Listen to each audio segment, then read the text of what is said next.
Okay, so where we left off, we've now added a bunch of FSCQ files in, but let me show you the properties that are set here. So the first thing we have is the FSCQ file itself. Obviously, you can change this. Within the FSCQ file actually points to the audio file that it was created with, unless it's an animation sequence, in which case, obviously, it doesn't. If you want to override that audio file, maybe the audio file is no longer in the same location and you need to point to the new location, you can click here, override audio, and go and find the audio file that you want to use. But generally speaking, you're probably running it on the same computer that has your show, and you don't need to do that. The blend mode, we won't touch now. We'll come back to the blend mode when we start to talk about some of the advanced configurations. This controls how we merge data together. When we have multiple FSCQ files and the like. Limit channels, again, we'll come back to later, but basically what limit channels does is it lets you restrict the number of, or which channels are actually used when you're playing your show. Again, in this mode, it doesn't really make a lot of sense, so we'll come back to that later. Fast start audio. One of the things you'll notice when you use the scheduler is as it jumps from song to song, it does pause. And the reason it pauses is because we are loading in the audio and then we have to basically process the audio and convert it into a format that the computer's actually able to play. And that takes a little bit of time. It can take a couple of seconds. If you do fast start audio, what will happen is when the sequence is loaded, we'll actually go through and pre-process all of the audio files. And that way, when you play your show, you won't have as big a pause as it switches from step to step. Now, I must admit, I've never actually sat here and timed it and worked out just how quickly it is, but it's a lot faster than it otherwise would be. Override volume lets you come in and basically you can reduce the volume of your song just for this song alone. And so you can set that to whatever level you want to have it at, or if you turn it off, it plays at the default volume. And this is where you set the priority. In this case, priority is not going to make any difference. Delay is also something you can set. Generally, you wouldn't do. What this will do is basically create some dead time at the beginning of this step. There are reasons why you might want to do that, but not in simple mode when you're just playing your show. The 2-minute animation here. So this is our sequence and video. This allows you to go in and also add a video file. You saw I had a few videos here. We're here, pick our PLS video. You get to choose whereabouts on the screen that video gets displayed during that step. And other than that, everything here is exactly the same as an FSCQ setup. And with audio, you've got a lot less. Obviously, you can still fast start it. You can still override the volume. You can set some priorities, but otherwise, there's not a hell of a lot you can do with audio. And that's a playlist. Here it tells you how long the playlist is in total in seconds. If you click on it, you can see it all over here. And if we were to play it, which we can do by clicking on play selected, and hopefully this audio is not going to be too loud. I can hear it. I'm not sure you can. So you can see that virtual matrix that we created has appeared, and it's actually displaying the channel data. Now the channel data is all a bit screwy because the matrix is not really defined that way in my show, but you get a feeling for what that's going to look like.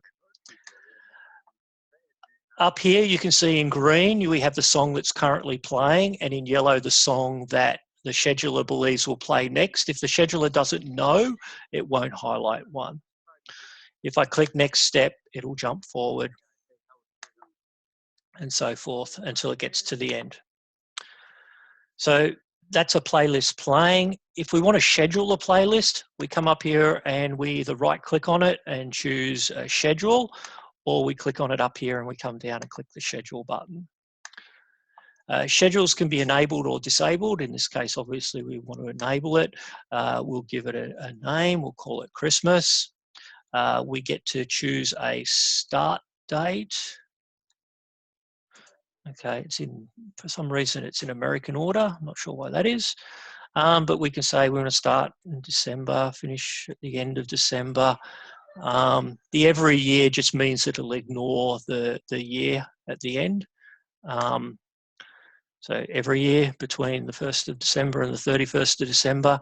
And then I can choose which days of the week. So while the time period's really large, I can say, well, actually, no, I only want to play it on Fridays using this particular schedule. I want to start it at 7 o'clock. And, in this case, it's going to end at 10 p.m. But you could also change this to be 3 a.m.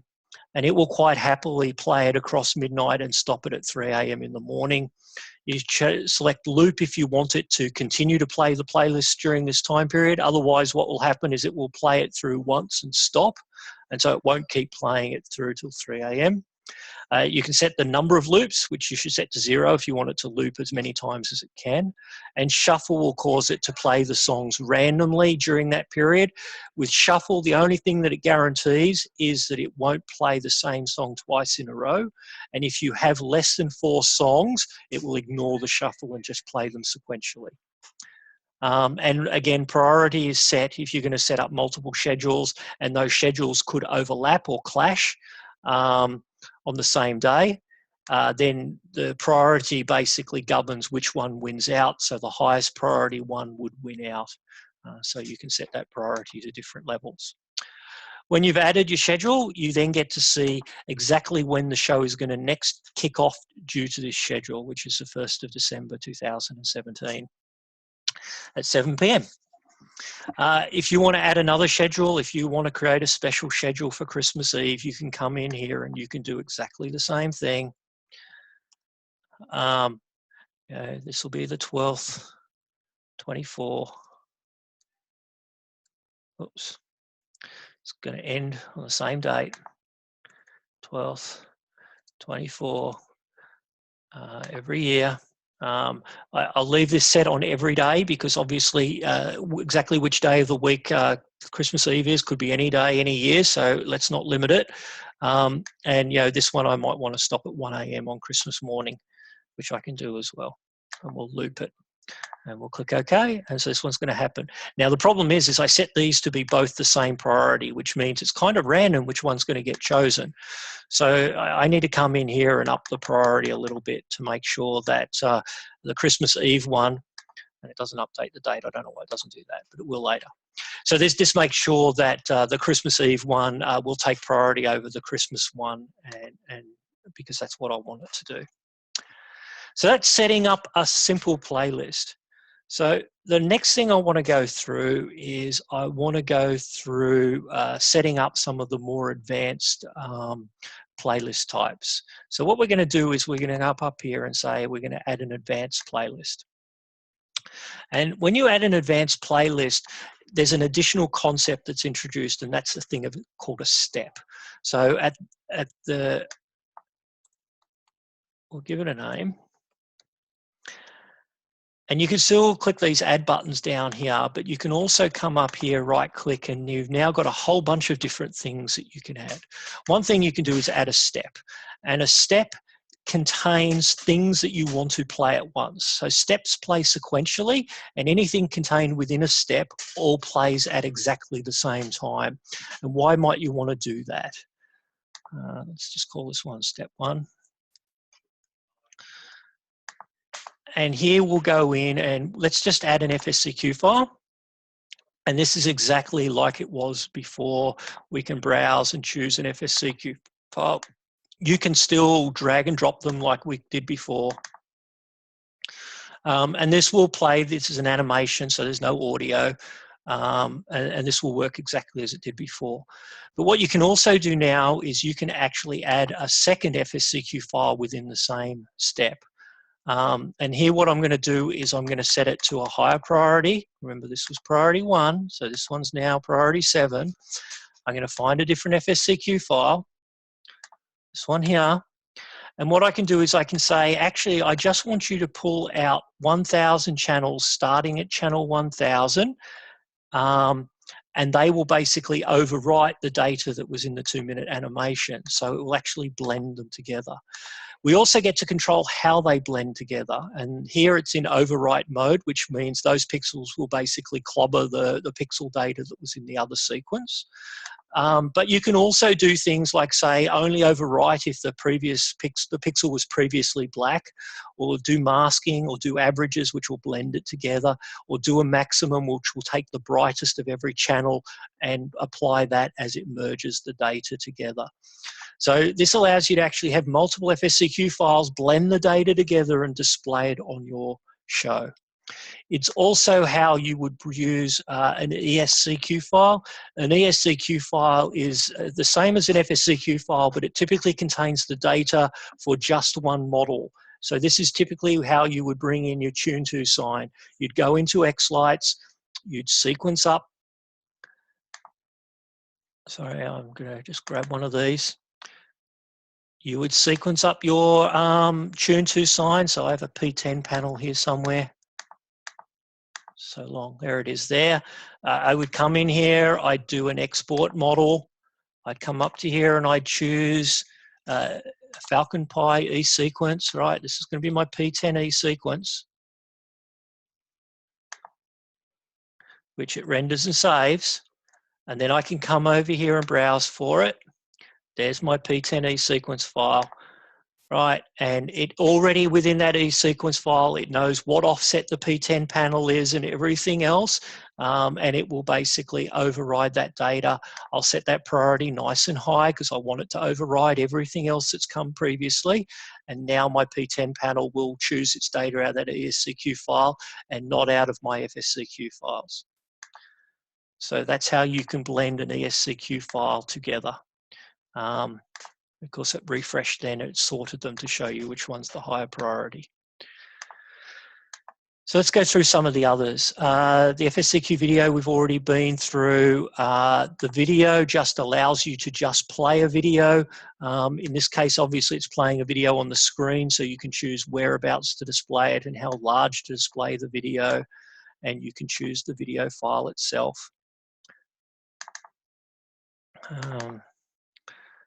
And yeah, you can delay it so maybe it starts a little bit into the sequence, that sort of thing.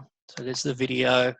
There's an audio which lets you add an audio file. Now, because if I had multiple audio files, it will actually play them all at once. It will mix all the sound together and you'll end up with a god-awful mess. But it will do it if that's what you want to do. So maybe you've got a sound effect you want to play in the middle of the song, or something. You can do that by setting the appropriate delay, putting the audio file there, and 30 seconds or 10 seconds into your sequence, it plays some random sound. I don't know. It's up to you. I don't design it. You decide how you want to do it. An image. So because we can display a video, I mean, you'd also may want to display just a static bitmap, maybe on your projector. You just want to put, the name of your show and who you support or your website or whatever. And so this lets you choose an image. Again, you get to position a window where you want that image to appear. You can choose an image. I don't have many images on here. I don't know. We'll use our Santa.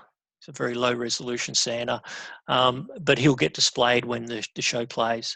So let me show you very quickly what this looks like. So you just get a feel for those before we move on to the rest of them. So if we play this, there's my Santa bitmap that's come up. Here's my video playing, and this is obviously still my virtual matrix. Again, the data is very distorted because of the channel mappings, etc., but it's there. So yeah, you get that idea. Stop it, they all go away. So we'll double click, we'll go back in. It knows that it's an advanced playlist, so it comes up in advanced mode, so we can keep adding things here. All set is basically allows you within your sequence to choose a set of channels. So you get to choose how long it runs for. You get to choose a value. So if you want to turn everything off, you can set it to 0, and you can limit which channels it's going to set to 0.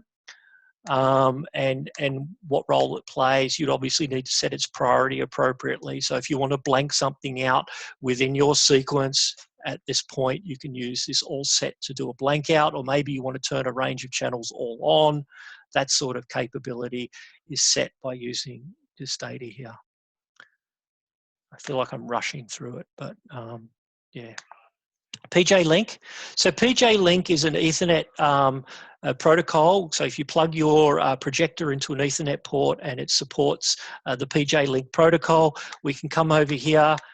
We can choose our projector. Why is our projector not there? That's a good question. Didn't we set one up? Options? No.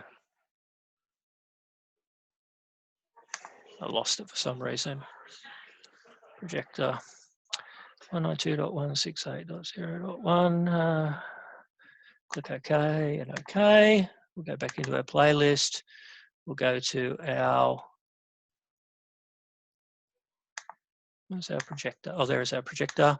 Now we can choose our projector. And there's a whole bunch of events here that you can send. So you can video mute it, which will turn the lamp off. Well, yeah, I think it'll turn the lamp off. Audio mute it if you've got audio going through it. You can also power it on and off and change the input using these things. If you wanted to send multiple commands, you could come in and add multiple commands in here and it would send them one at a time to the projector. You would, yeah, I don't know that to control the order you would need to play with the delays and set them a little bit apart to force that to happen. I don't actually have an easy way of doing that. Delay will just put a pause into your show. So if you want to pause the show, you can put a delay in. RDS.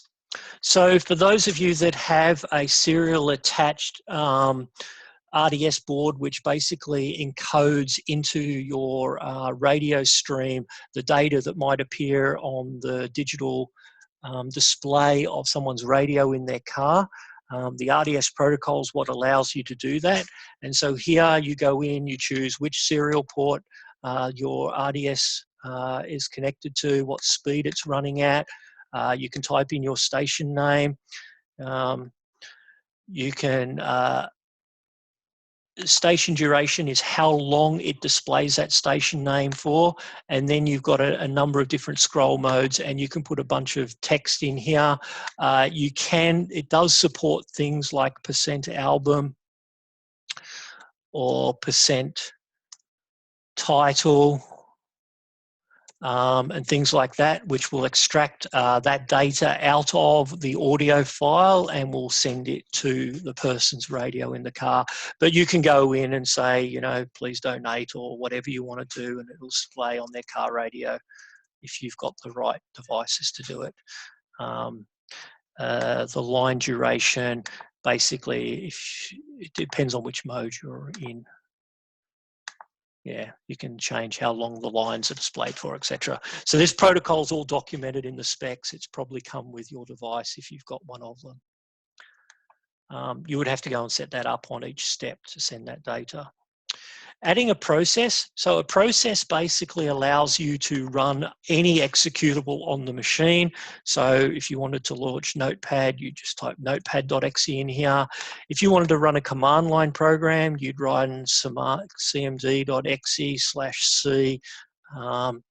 You know, whatever it is that you want to do. You might want to issue a curl request or any other command that you might want to cause to run at this point in your show.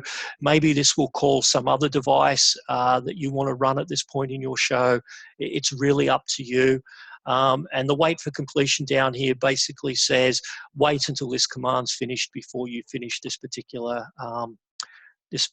process. So it can force things to be sequential if that's what you want to do. This is very powerful. This basically allows you to trigger anything to happen during your show as long as you've got some other piece of software that will run it. Add test.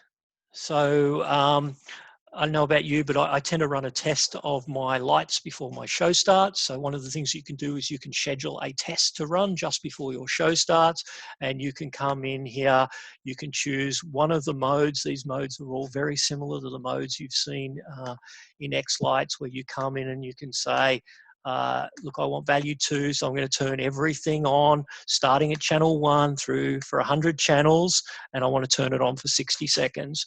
Or I can go in and say, no, I just want it to go A, B, C, which is obviously, you know, red, green, blue, depending on your pixel order.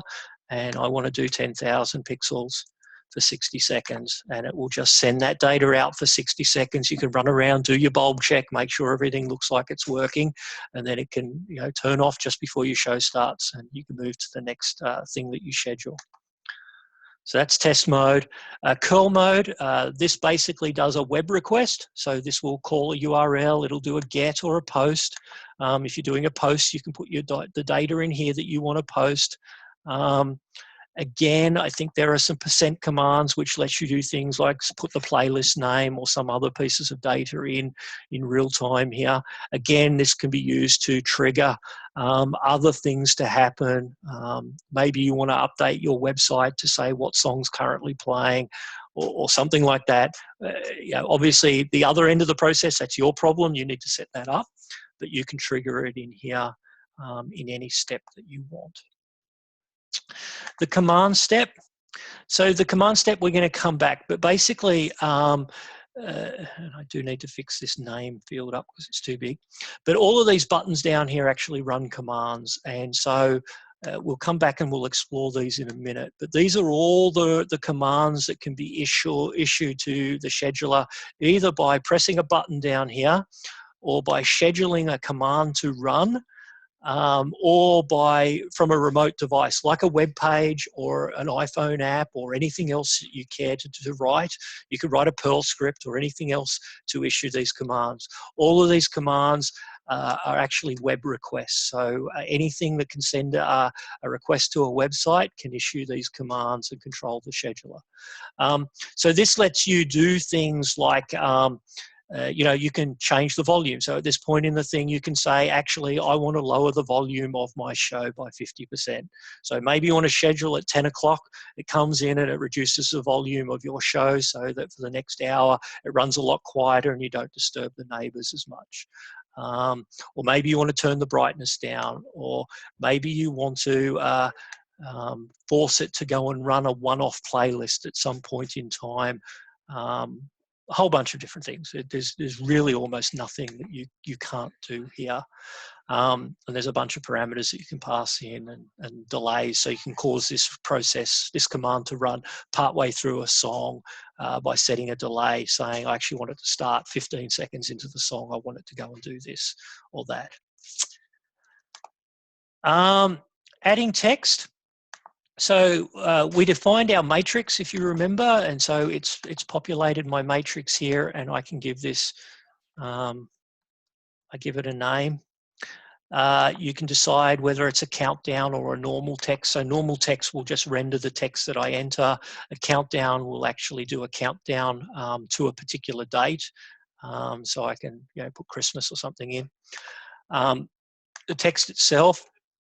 So typically you'd place your message here. This text field can also be set remotely. There's an API that lets you set this. But in order to display the text, you actually have to tell it what to put in. And the reason you have to do that is because you can also here do things like, you know, put the current day or the current month. And there's a whole bunch of these that will be documented in the manual where you can go and put all of these in, and it will display that data on this matrix, which I described earlier. You can also come in here and you can choose your font and you can choose your color. You do choose the color here, in the rest of xLights you don't, but here you choose the color. You can choose how the text is orientated on that matrix. You can choose that it's going to come in from the right to the left, how fast it's going to come in, how you want it to blend with whatever else might be on that matrix. So if you want to blend it, if you want to use it as a mask, and so mask out whatever effect is on there. So, you know, you could imagine someone would have a program that they wrote that pulled an SMS text from someone, and you could send it in here and you could blend it over the top or mask it over the top of a butterfly effect, and you can display the person's name with the butterfly effect as the color background or things like that. You can choose where it starts, and the priority, of course, is used to decide how it blends. So you want it to be a nice and high priority because you're going to want it to write over the top of the data, not have other data override on top of it. So the priority becomes quite important. So that's the text. You can add multiple of them. So if you want multiple lines of text, you just add multiple text and play with the Y position, and that will work quite happily. And that's it. So that's obviously one step. So when that step plays, everything here plays at once. If you want to separate things out, you need to add more steps. And if I come in here and I add FSCQ files, right, it's going to add them, it's going to add them into their own steps. And the reason it adds them into their own steps is because obviously I don't want them playing on top of one another. I could, but I don't really want to. And so you can add as many of these detailed processes, or you can just leave the one here and that will just play that FSCQ file just like simple mode did. In fact, this is what simple mode looks like. It has a step with the same name as the sequence, and you can see that because if you come up here and say, actually I want to edit it in advanced mode, you can see that's exactly what it's done. So that's how you go about setting up all of those various playlist items. There's obviously a lot that you can do in there.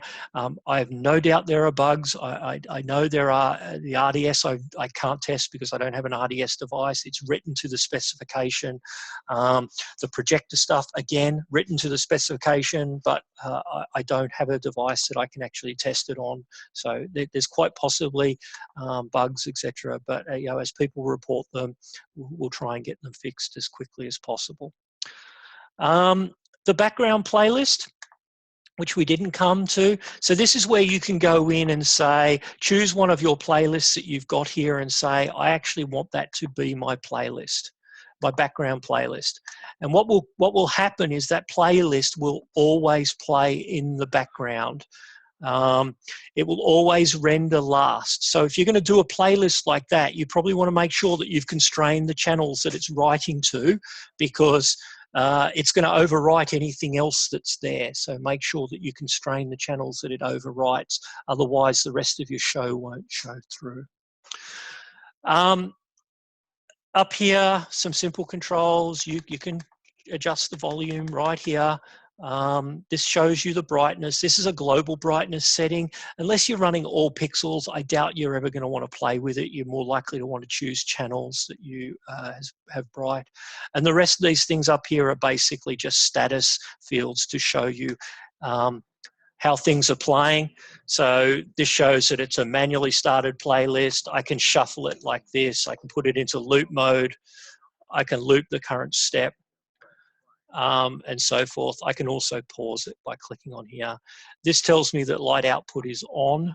This turns it off, and so forth. So we'll stop all of that.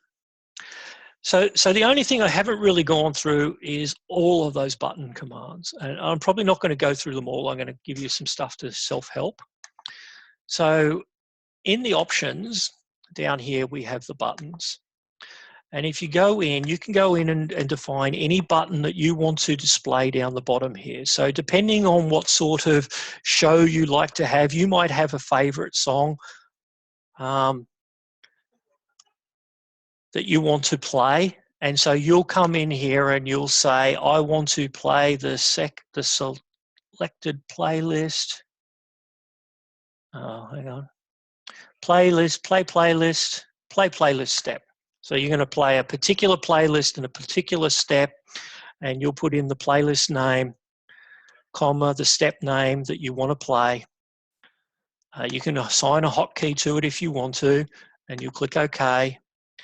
And down here, there's now a button called My Favorite, which you will be able to click on, and it will jump to that song and play it. Now, the reason it's grayed out is because that playlist name and that step name don't exist, so it won't let me click on it. But yeah, that's it. That's as simple as it is to go and create the buttons. Obviously, there are a lot of different commands there. So how do you work out exactly what they all are? Well, in lieu of the manual being updated, in the GitHub repository for xLights, inside the xSchedule folder, there is a text document called API documentation. And this API documentation, which you can download and print out, etc., goes and describes exactly how you send that request. So this is the web request that you need to send. These are the queries. So these are the query APIs that get status, tells you which song's playing, where it's up to, what the matrices are that are available. So if you're doing integration, you'll probably need these. It also, down here, has all of the commands that you can run. So these are all the ways in which you can control it. It describes what it is. It tells you what parameters you need to pass. When you pass the parameters, you have this ampersand parameters equals. And if it's one parameter, you just put the one parameter. If there's multiple, you separate them with a comma. And some of them have up to 3 and even 4 parameters. There's even commands down here for setting that current text. So if you want to change the text that's displayed on your matrix, you can change the text down here. And look, I did try to record a video showing that, but I had technical issues and never quite finished it. But I will get around to doing that. You can even have it set individual pixels.